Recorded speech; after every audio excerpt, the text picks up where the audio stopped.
Bonjour à tous, aujourd'hui je vais vous présenter Imperium, qui est un deck building dans lequel vous allez être à la tête d'une civilisation que vous allez essayer de conduire vers la grandeur.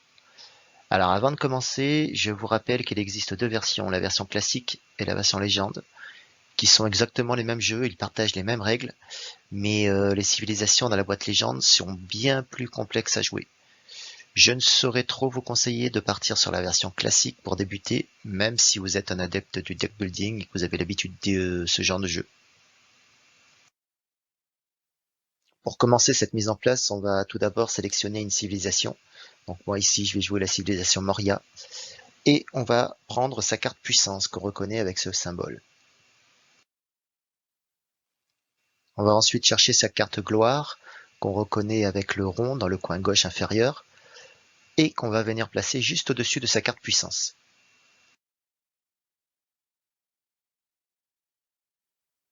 Pour continuer, on va constituer notre pioche nation en mélangeant les cartes nation qu'on reconnaît avec la petite lune. On va ainsi constituer la pioche qu'on va venir placer perpendiculairement sur la carte gloire. On va prendre ensuite le paquet de cartes développement qui sont reconnaissables avec l'étoile. C'est pas la peine de les mélanger, on va les mettre face visible. Quand on va devoir en prendre une, en fait, on va la choisir. On va venir placer ces cartes développement à gauche de notre carte gloire. On va ensuite prendre une carte statut. Ce sont des cartes recto verso qui ont un statut barbare et un statut empire. Pour l'instant, les civilisations commencent au niveau barbare. On va constituer notre deck personnel en mélangeant toutes les cartes restantes, c'est-à-dire toutes les cartes qui n'ont pas de symbole dans le triangle nation en bas à gauche. Et on va ainsi former une pioche qu'on va placer face cachée à droite de notre carte puissance. On va laisser un espace à côté de ce deck pour constituer une défausse. On va maintenant préparer le plateau marché. On va commencer par mélanger les cartes régions qui sont reconnaissables au bandeau jaune tout en haut et aussi au petit symbole région en bas. On va mélanger les cartes civilisées, donc même chose, c'est le bandeau gris et la petite colonne en marbre en bas, ainsi que les cartes tradition avec la feuille et le bandeau vert. On va retirer un certain nombre de cartes de chacun de ces paquets en fonction du nombre de joueurs. Je ne vais pas vous détailler le nombre de cartes à prendre, tout est détaillé dans la règle. Donc on va prendre le bon nombre de cartes et venir les placer aux bons endroits du plateau marché.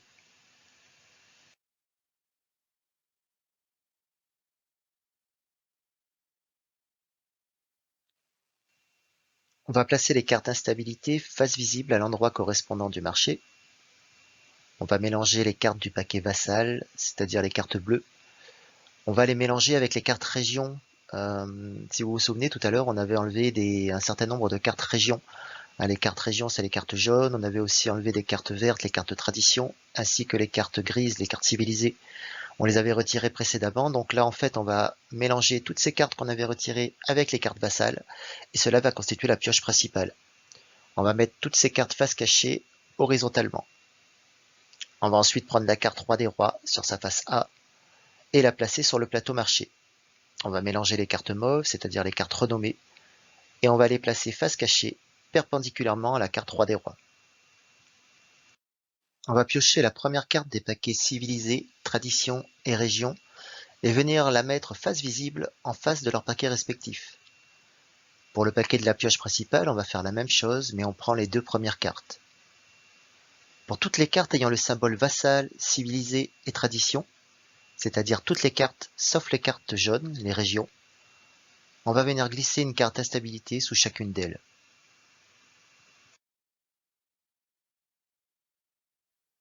Pour toutes les cartes civilisées du marché qui n'ont pas d'icône tradition sur elles, c'est-à-dire les cartes qui ont qu'une colonne en marbre grise et qui n'ont pas la petite feuille, car on va voir certaines cartes peuvent avoir plusieurs icônes, on va rajouter un point de victoire.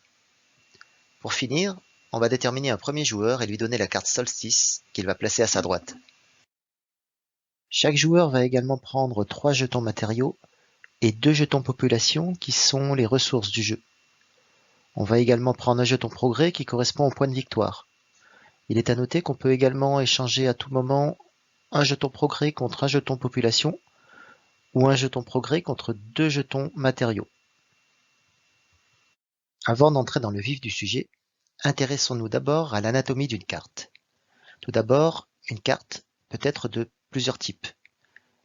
Il y a les cartes régions, les cartes tradition, les cartes du paquet vassal, les cartes civilisées. Mais il y a également les cartes du paquet renommé qui ne seront accessibles qu'en fin de partie et qui vont rapporter beaucoup de points de victoire. Il y a pour finir les instabilités qui sont les cartes à éviter. Chacune d'elles vous fera perdre 2 points de victoire à la fin de la partie si elle est encore présente dans votre deck.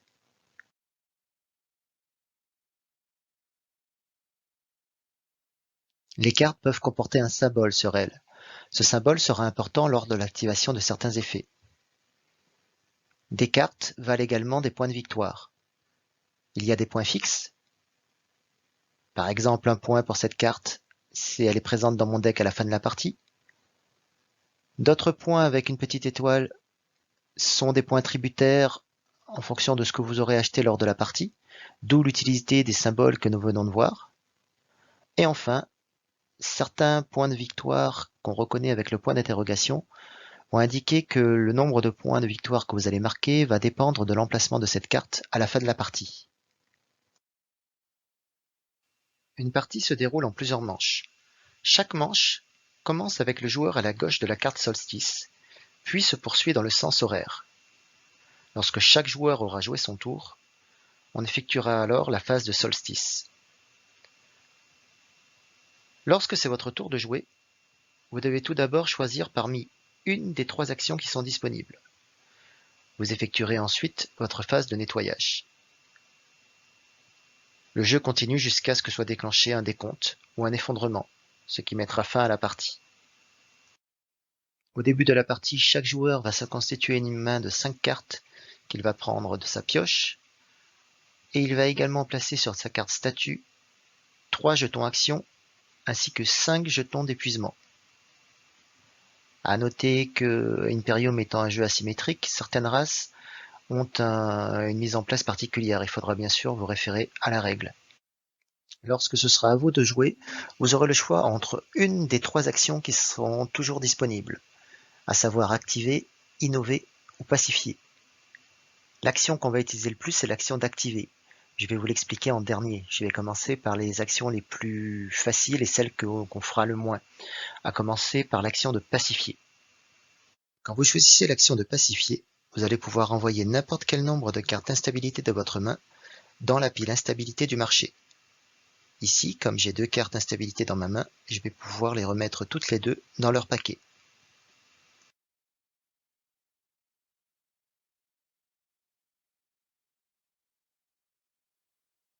Si vous choisissez l'action innover, vous allez commencer par défausser toute votre main.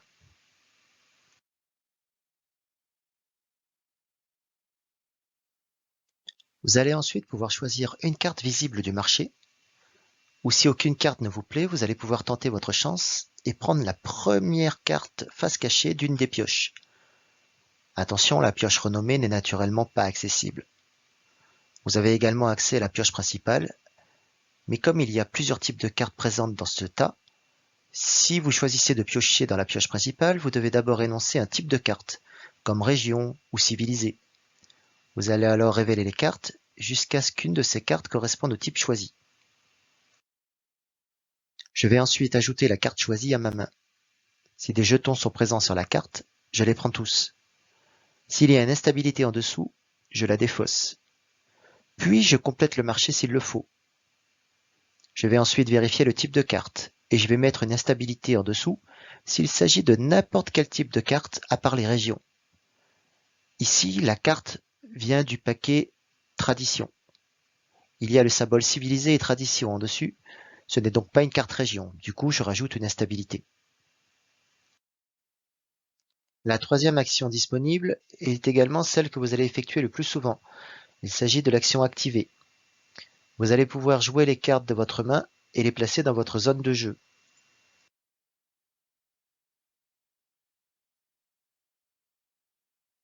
Lorsque vous décidez de jouer une carte, vous devez tout d'abord vérifier votre carte statut.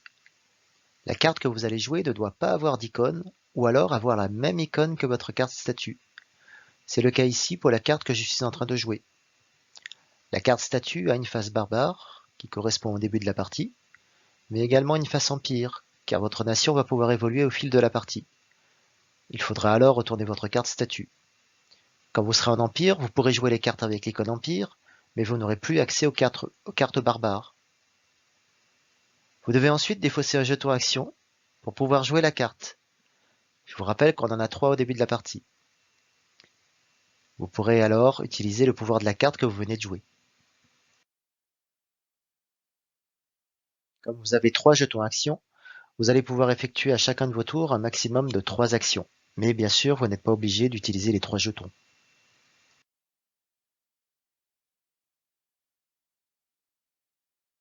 Lorsque vous aurez fini votre action activée, vous allez devoir défausser toutes les cartes que vous venez de jouer à ce tour, à part les cartes qui ont le symbole infini. Celles-ci vont rester en place. Lorsque vous choisissez l'action activée, vous allez également pouvoir utiliser le mot-clé épuisé si certaines de vos cartes le possèdent. Il s'agit de cartes avec le symbole infini, des cartes donc qui sont déjà dans votre zone de jeu, ou alors que vous venez tout juste de jouer à ce tour.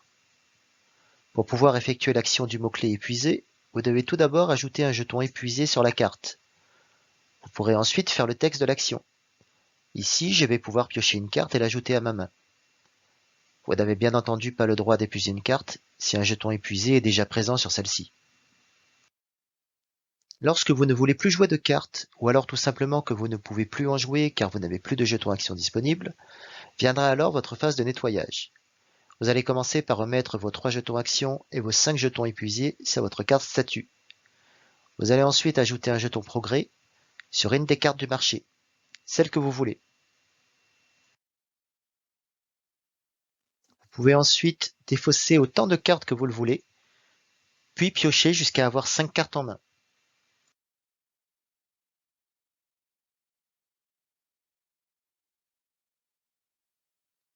Si à n'importe quel moment vous devez piocher une carte mais que votre deck est vide, vous allez pouvoir récupérer une carte nation si vous êtes sur le statut barbare. Vous allez prendre la première carte du paquet et vous allez l'ajouter à votre défausse face visible. Vous allez ensuite mélanger et cela constituera votre nouvelle pioche.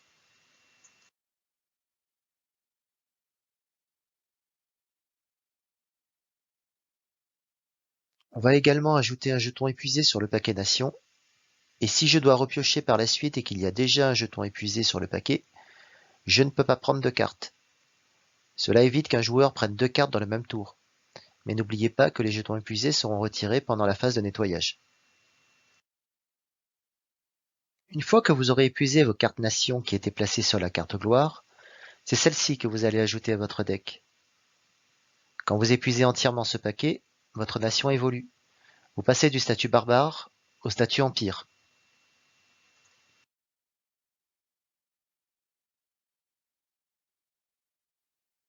Si par la suite vous devez piocher mais que votre deck est de nouveau vide, comme vous êtes un empire, vous allez pouvoir cette fois-ci piocher dans le paquet développement. Les cartes du paquet développement sont visibles. Vous allez donc pouvoir choisir la carte que vous voulez et l'ajouter à votre défausse. Mais attention, il y a un coût pour les cartes développement. Celle-ci, par exemple, me coûtera 4 populations. Je vais donc l'ajouter comme tout à l'heure à ma défausse, mélanger le tout et constituer ma nouvelle pioche. Je vais là aussi ajouter un jeton épuisé sur les cartes développement.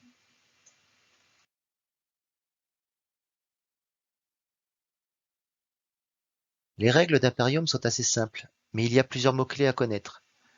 Nous allons voir maintenant les principaux. La carte lac, par exemple, possède 3 mots-clés quand je la joue. Vous êtes obligé de les effectuer, sauf s'il est indiqué vous pouvez. Dans ce cas, vous avez le choix. Voyons d'abord le mot-clé archiver. Quand vous archivez une carte dans votre histoire, vous allez placer cette carte sous votre carte puissance. On dit qu'elle fait partie de l'histoire de ma nation. Ici, la carte archivée doit provenir de ma défausse. Les cartes dans l'histoire sont retirées de votre deck, vous ne pourrez donc plus les piocher, mais elles compteront à la fin de la partie. Le mot-clé exilé vous permet d'exiler une carte du marché, c'est-à-dire de la placer dans la pile exil. Vous n'avez pas le droit d'exiler une carte qui a des jetons sur elle, c'est-à-dire qu'ici je n'aurai le choix qu'entre ces 2 cartes. Je choisis celle-ci par exemple et je la mets donc dans la pile exil. comme il y avait une carte instabilité, je vais remettre celle-ci dans la pile instabilité.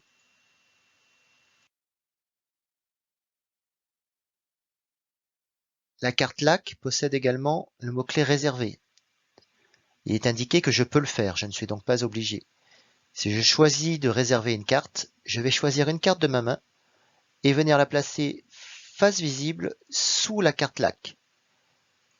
Cette carte sera un petit peu comme mon paquet histoire, c'est-à-dire qu'elle comptera à la fin de la partie. Je ne pourrai plus la piocher tant qu'elle est sous ma carte LAC, mais les points de victoire, je les compterai à la fin de la partie.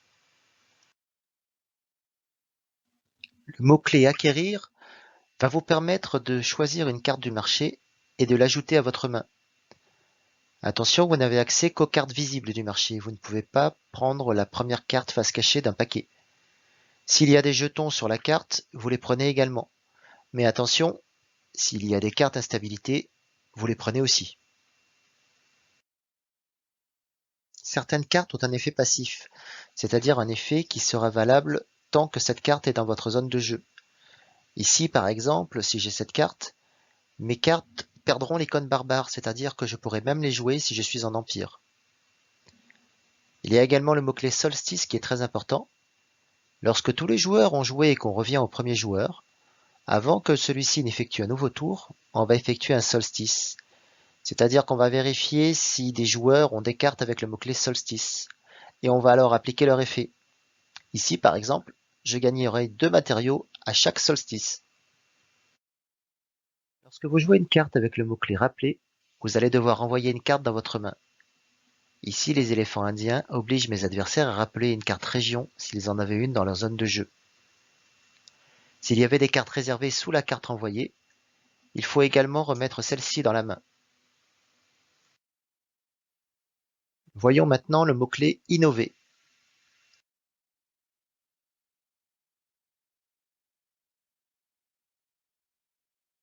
Nous avions vu tout à l'heure que l'une des 3 actions disponibles était l'action d'innover. Le mot-clé innover fonctionne de la même façon, sauf que vous n'avez pas à défausser les cartes de votre main pour pouvoir choisir une carte du marché. Lorsque vous utilisez le mot-clé innover, vous allez donc choisir une carte du marché, soit une carte face visible, soit vous allez prendre la première carte d'un paquet face cachée. S'il y a des jetons sur la carte choisie, vous les prenez, mais vous ne prenez pas les cartes d'instabilité, vous les défausserez à la place. C'est la différence avec l'action acquérir. Si vous choisissez la pioche principale, vous devez dire quel type de carte vous choisissez, vassal, région, tradition ou civilisé. Vous les révélerez et vous prendrez la première carte du type annoncé. Les manches vont ainsi se succéder et le jeu va se poursuivre jusqu'à ce qu'un décompte ait lieu. Un décompte se produit si la pioche principale est vide. Il peut se produire également si la carte roi des rois est retournée sur sa face B, c'est-à-dire lorsque le paquet des cartes renommées est épuisé. La dernière possibilité pour qu'un décompte se produise est qu'un joueur ait développé sa dernière carte du paquet développement. Si un décompte se produit, on va donc d'abord finir la manche en cours pour que tous les joueurs aient joué le même nombre de tours, puis on va jouer chacun un dernier tour, avant de compter les points. Attention, car si à n'importe quel moment de la partie, le paquet de cartes instabilité se retrouvait vide, il se produirait un effondrement. C'est-à-dire qu'on n'irait même pas jusqu'au bout de la partie, on ne compterait pas les points, la partie s'arrêterait immédiatement, et le gagnant serait celui qui a le moins de cartes instabilité devant lui. Voilà, c'était Imperium, bon jeu!